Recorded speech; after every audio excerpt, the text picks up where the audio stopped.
a gente passa para a nossa aula 2, que vai trazer aquela questão de entender, não é? O que significa, como é que é formado esse conselho, tá certo? Então, como é que é formado esse conselho, que ele já deixou, a deixa aqui já foi dada pela Constituição Federal e também pelo Estatuto da Criança e do Adolescente, também pela Resolução 113 do CONANDA, reforçada também pela Resolução 106, 105 e 106 do CONANDA, né? Então, todo esse conjunto de normativas que eu estou tratando aqui, elas vão dar o mesmo tom, né? Trazendo para a gente que não existe conselho de direito que delibere, que controle a política sem ter essa ação, não pode se dar que não seja colegiada. Então, isso é uma coisa que já deve estar bem clara na nossa cabeça. E aí, como é que é formado esse conselho de direito? Primeiro, a gente precisa ter um entendimento que os conselhos de direito, eles existem tanto na esfera do município, como estadual, como em nível federal. Em nível federal, nesse caso aqui na União, ele é exercido pelo Conselho Nacional dos Direitos da Criança e do Adolescente, e cada estado da federação vai ter um conselho específico, né? E os municípios, cada município tem também seus conselhos específicos. Aqui no caso do estado do Ceará, todos os 184 municípios têm os seus conselhos de direito já instituídos, implementados, está tudo direitinho, né? Aí vocês podem dizer assim, mas Mônica, e o funcionamento? A gente vai já falar um pouco sobre isso. Mas aí eu queria agora trazer para a gente da composição desse conselho, né? Já que eu falei na outra aula, né, que não existe conselho sem ser colegiado, que esse colegiado ele não pode ser composto se não for paritário, né? Ou seja, se eu tenho de um lado 10 membros que representam os órgãos governamentais, do outro lado eu preciso ter 10 membros que representam as organizações da sociedade civil, ou seja, organizações que estejam em consonância, que tenham reconhecimento público, legitimidade dentro da política da criança e do adolescente, que atuam na frente, né, com crianças e adolescentes, ou fazendo assessoramento, ou fazendo qualquer ordem de programas, projetos que sejam voltados para crianças e adolescentes, ou seja, precisa ter expertise no assunto. Não é qualquer órgão da sociedade civil que vai estar assumindo esse lugar, tá certo? Então, precisa ter, digamos assim, uma especificidade para poder assumir esse lugar do Conselho de Direito. No caso do governo, não existe essa especificidade. Por quê? Porque precisa que todas as políticas setoriais estejam tomando assento por se tratar exatamente de uma política transversal, que é a política da criança e adolescente, ela não pertence exclusivamente a uma única política setorial. Por exemplo, durante muito tempo, pairou no nosso imaginário, né, da sociedade, que quando se tratava de criança e adolescente, nós estávamos falando da política da assistência social. Então, tudo que dizia respeito a criança e adolescente, a gente pensava, ó, manda para o pessoal da política da assistência social, que o pessoal sabe cuidar disso, né? Então, hoje a gente viu que isso quebrou-se, que a gente descobriu, a duras penas, né, a partir de todo o exercício que a gente tem feito da intersetorialidade, que isso aqui a gente vai já falar um pouco sobre isso, né, que não dá para fazer uma política nesse caso, geracional, né, de crianças e adolescentes, sem passar por todas as políticas públicas. Então, precisa da saúde, precisa da assistência, precisa da educação. Hoje, mais do que nunca, nós precisamos da política do meio ambiente. Olha só o que tem acontecido no nosso país e no mundo. Olha só a quintura que a gente tem sofrido, quanto que as crianças têm sofrido da falta de conforto térmico. Hoje, todo mundo pedindo que as escolas tenham ar-condicionado, que tem não sei o que é isso? A gente, durante muito tempo, disse que o lugar da criança não era na política do meio ambiente, e agora a gente está vendo que é sim, né? Aqui, então, que nós estamos falando aqui de um estado que não tem muita população ribeirinha, nem tem população, digamos, povos originários, são poucos, né, assim, pelo menos registrados, a gente nunca se preocupou com isso. Agora que a gente está começando a alertar, acordar, né, que não tem para onde correr, a gente tem que tratar disso. Mas isso é só para exemplificar o quanto que nós precisamos colocar o assunto, né, ou seja, a pauta da criança e do adolescente em todas as pautas das políticas setoriais. O que criança e adolescente tem a ver com a pauta da cidade? O que a criança e adolescente tem que ver com a pauta da administração? Então, tem tudo a ver. A gente não vai fazer, não dá um passo sem passar por esse conjunto de setoriais que precisam todas terem reconhecimento de que a criança e o adolescente hoje é um sujeito de direito, está inclusive respaldado pela a Constituição Federal, considerada a Carta Magna, e que tem uma lei exclusiva que garante seus direitos. Então, ela precisa ser debatida em todos esses espaços, né? E dentro do Conselho, a gente vai trazer aqui a importância da gente ter uma representação plural, né? De não ser só um único segmento do conjunto de organizações que atuam com a criança e do adolescente, né? Que estejam tomando esse assento no Conselho. Por quê? Porque senão a gente corre o risco de ter uma monopauta, digamos assim, né? Uma pauta só. E a criança e o adolescente, ela tem múltiplas pautas, porque nós estamos falando exatamente de um conjunto de crianças brasileiras e brasileiros que, em sua maioria, hoje, infelizmente, a gente tem ainda um contingente de cerca de 50% das nossas crianças que não têm os seus direitos assegurados, garantidos. Então, não dá para a gente falar de uma infância, de uma adolescência no Brasil, no nosso estado também, sem falar da pluralidade que isso significa. Portanto, nós precisamos ter, dentro do Conselho, o direito assegurado de que organizações da sociedade civil assumam esse espaço e que sejam plurais, né? Que possam dialogar, né, sobre as múltiplas faces que a criança tem no estado do Ceará. Não dá para a gente querer estabelecer que uma política pública dos direitos da criança e do adolescente no estado do Ceará, ela seja o mesmo desenho para a capital e que seja o mesmo desenho para a criança que está vivendo no sul do estado, por exemplo, no Cariri, ou que esteja vivendo na região leste. Então, nós vamos ter realidades completamente diferentes, não é?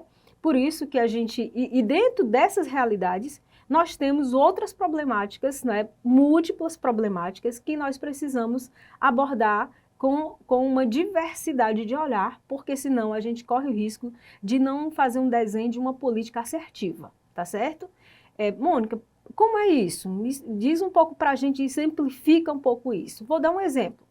Aqui, vou dar um exemplo a partir dos planos temáticos dos direitos da criança e do adolescente. Olha só, nós temos, pelo menos dentro do desenho aqui simplificado de planos temáticos, o plano da primeira infância, o plano do enfrentamento do trabalho infantil, o plano do enfrentamento da violência sexual, o plano das medidas socioeducativas e meio aberto, e por aí vai, um conjunto sem fim de planos. Por quê? O plano da convivência familiar e comunitária, e aí vai se desenhando assim um leque de planos temáticos. Por que esse monte de plano, Mônica?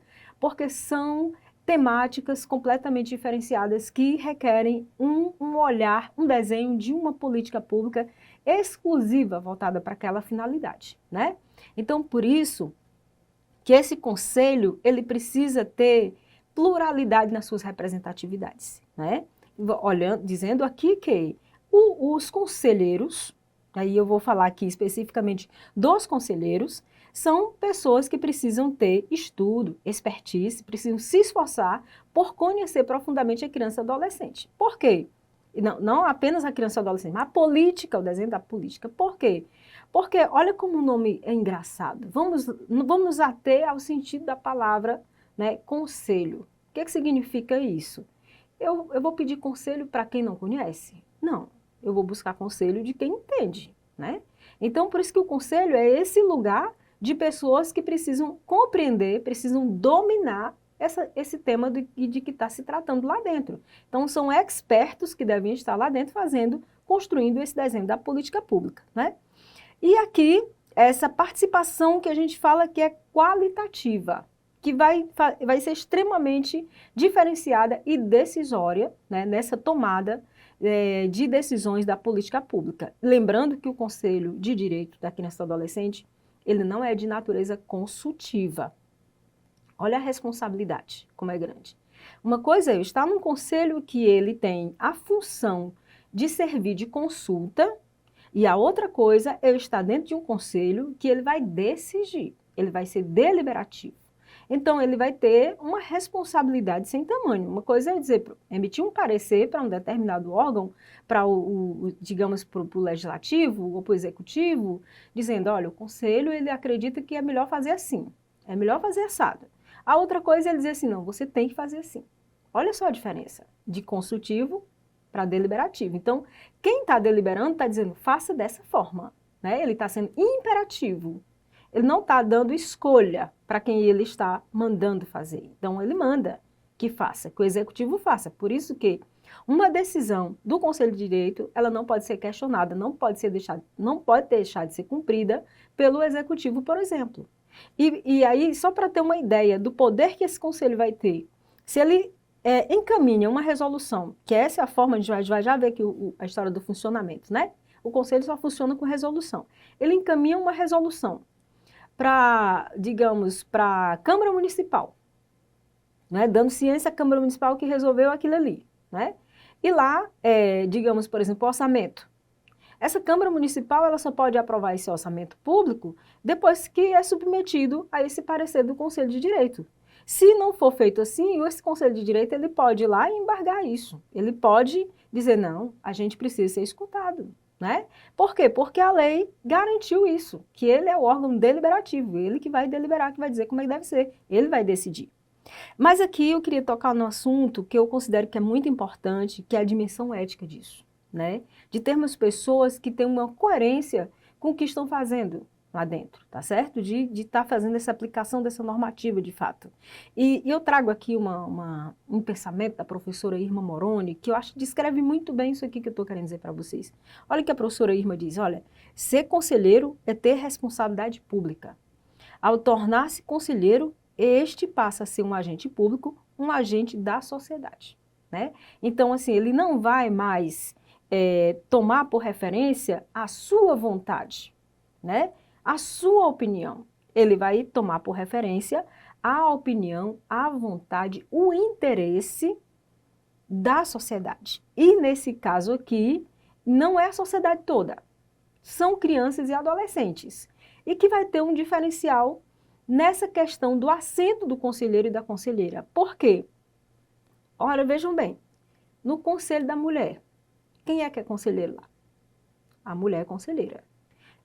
No Conselho da Pessoa com Deficiência, quem são as pessoas que tomam assento? A pessoa com deficiência. No Conselho do Idoso, prioritariamente a pessoa idosa. E por aí vai. E no Conselho da Criança, tem criança? Tem adolescente? Não tem. Quem assume é o público adulto. Então, esse adulto, ele precisa ter muito bem essa dimensão de por que ele está lá, fazendo o que e para quem ele está destinando esse conjunto de políticas. E, nesse sentido, a resolução 191 de 2017 do CONANDA, ela traz para nós a necessidade de instituir os comitês de participação de adolescentes, chamados CPAs. Se o seu município não tem CPA, você vai ter que correr atrás de constituir o seu CPA. Por quê? Porque hoje existe um ditame que está correndo o mundo todo e que aqui na política da criança e do adolescente não é diferente, que é nada para nós sem nós. Isso é o lugar de fala que aquela criança vai assumir. Ah, Mônica, a criança pode deliberar sobre a política dela? Não pode deliberar sobre a política dela. Ela não tem maioridade civil para digamos, se responsabilizar por isso. Quem se responsabiliza é a sociedade adulta, porque foi assim que a Constituição Federal diz que nós precisamos da proteção integral à criança e adolescente. Mas isso não exclui que a gente faça uma escuta qualificada da opinião, da livre expressão dessa criança e desse adolescente, né? A gente leve para dentro dos conselhos a pauta da participação, né? De fazer escuta qualificada e não apenas a questão do aspecto protagonista da política. O que é a diferença de protagonismo para participação efetiva? O protagonismo, você faz o desenho daquilo, você diz qual tema que ele vai ter que abordar, né? Não, hoje nós vamos dizer que vamos falar especificamente disso, não sei o que, não. Qual é o que a gente deseja com a questão da instituição dos comitês de participação de adolescentes? É que eles tenham direito ao acesso da informação no nível que elas precisam ter, essas crianças, aliás, nesse caso dos adolescentes, né, representando o conjunto de crianças e adolescentes, e que a gente, por exemplo, nesse exercício nós precisamos parar de usar tanta sigla, que a gente usa demais. E quando os meninos chegam lá, eles se atrapalham. Então, o que é isso? Isso é protagônico e nós precisamos dar direito de participação efetiva. Para ter participação efetiva, é preciso que a gente possa estar embasando esses meninos e meninas.